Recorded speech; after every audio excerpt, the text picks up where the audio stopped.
Hello, welcome back to Elle the Law Student. Today I'm here with... Cade. Not the law student, just Cade.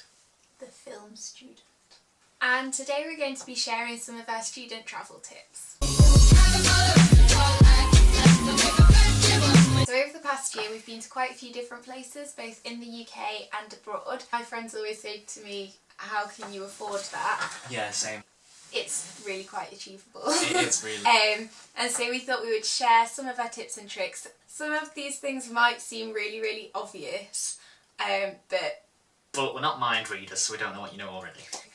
The first thing we definitely say is to check the term dates of your university and figure out when exactly you can go.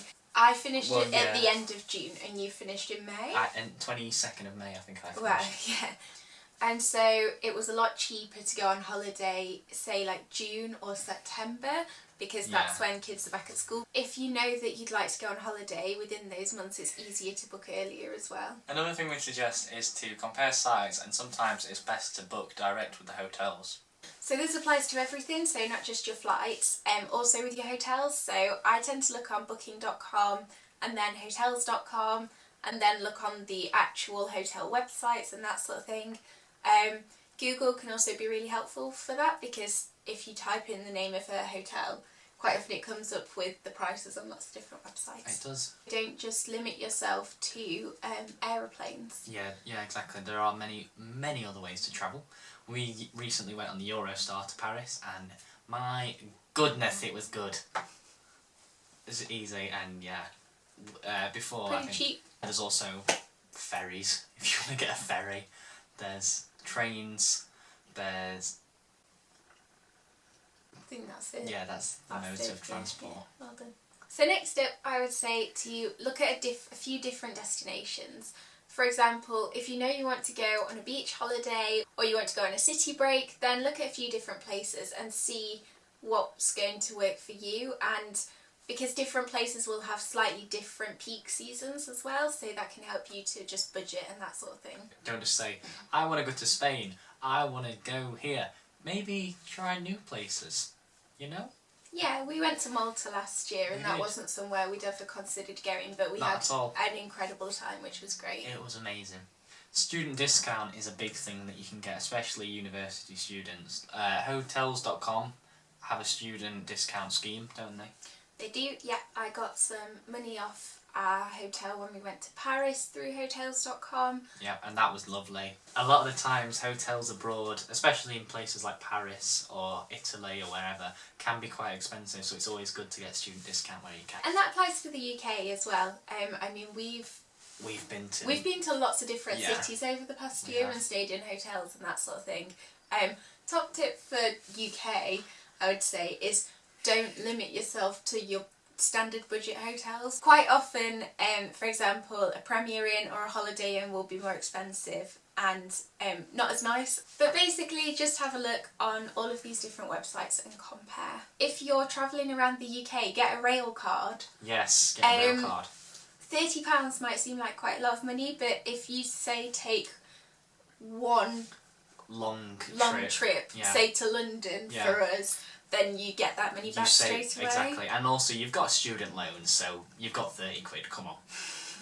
In terms of when you're there, being a young person can also be really handy if you're in the EU. Unfortunately, we won't be able to benefit from this much longer, but whilst we can, in a lot of places you can just sort of wave your lovely burgundy passport and they'll let you in for free. So we visited a lot of places in Paris for free. Oh yeah, we went everywhere. It was good. Something we've done a lot for each other is get trips as a birthday present. I did that for Elle with Malta, and she did that for me with Paris. I don't want to speak for all guys my age, but a lot of the time it can be quite difficult to get your girlfriend something for your birthday, and you don't want to just buy her jewellery all the time, or a necklace or a Pandora ring or whatever, because there's only so much jewellery. You never got me a Pandora ring. So yeah, no, trips are a great way to spruce up a birthday present. And that might sound a little bit extravagant, but what we're not saying, you know, buy each other trips as birthday presents as such. It's more kind of Maybe get the plane tickets and then the other person pays for the accommodation. Yeah, and that sort of thing. Something and like it can really even out, just kind of making sure that you don't have that extra financial pressure of then buying a birthday present or a Christmas present. And also, I'd say that in our day-to-day lives at uni, this is just kind of a general thing. But we don't really drink whilst we're at uni that much. You don't? No. I don't. But also you don't spend that much money on going out. No, I don't go out every night or anything. I go out if it's a special occasion, really. I think I got Uber Eats or Deliveroo once the entire year. You don't want to be eating every night Deliveroo, Uber Eats, because you got to pay for the food, then you've also got to pay for the delivery, and it's just so much money.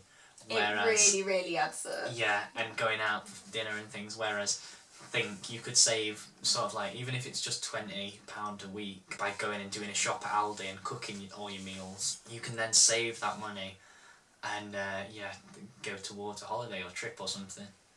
I think the other thing is, in terms of like figuring out where that money is going to come from for the trip, I did the Pathways to Law summer school, and I was like, okay, so that equals the Eurostar tickets to Paris and the accommodation. This is just something that we thought we'd put out there because I didn't really know much about it before, but we've started one, and these are money pools on PayPal. But basically you add different people onto this PayPal money pool, and you add money as you go along, really. Yeah. And it's just that simple, and it means that it's almost as though we've now got a shared account in a sense that's filled with travel funds. So we have a Depop. We do.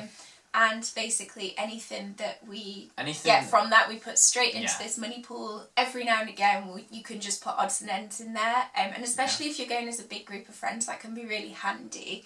That you're not chasing down money from everybody. And also because you can save as you're going along. And often as well, it's a bit less daunting in terms of saving money when there's a few of you in it together and everybody's chipping in a little bit at a time. Something that we really found out to be a good thing when we went to Paris was hiking rucksacks.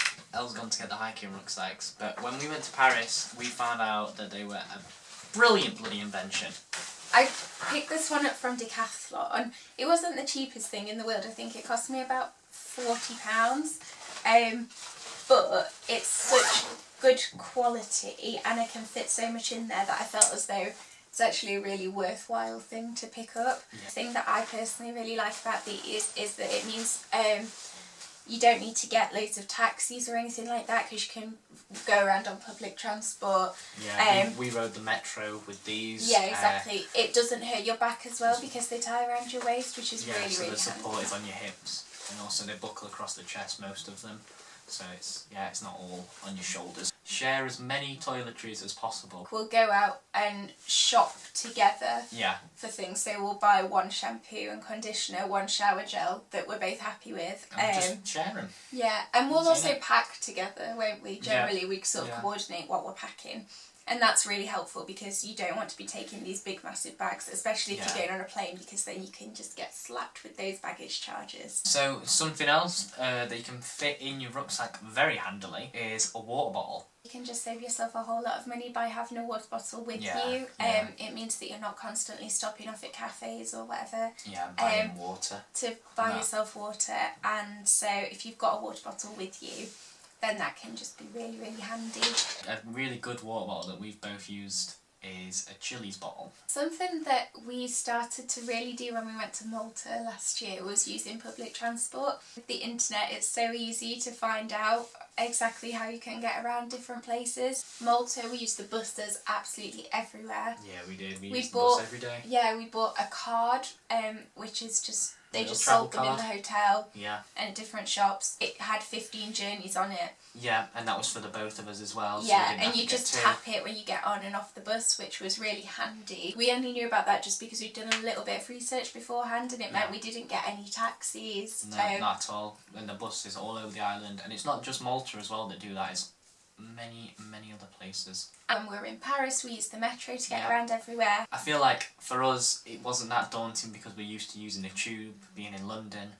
If you're not from London or you've not used the tube before or anything like that, the metro is such an easy thing to get the hang of. And there's an app. And there's an app as well. Same with the tube. You're going for a London break, so easy to get the hang of. That's everything. Sorry if this video is a bit all over the place. We were just sort of thinking of different things that we wish we'd known a year ago, and we thought we'd just spew it out. Yeah, exactly. So if you do have any more questions, please let us know. Check out Cade's YouTube channel. Oh, thank you. Just Cade Rippin on YouTube. I've posted a few short films on there. I've posted a couple vlogs on there, which I think I'm going to do more of. I'm really enjoying that. Thank you so much for watching. Thanks. And I hope you enjoy any trips that you are having for the rest of this summer. Bye. Yeah, bye.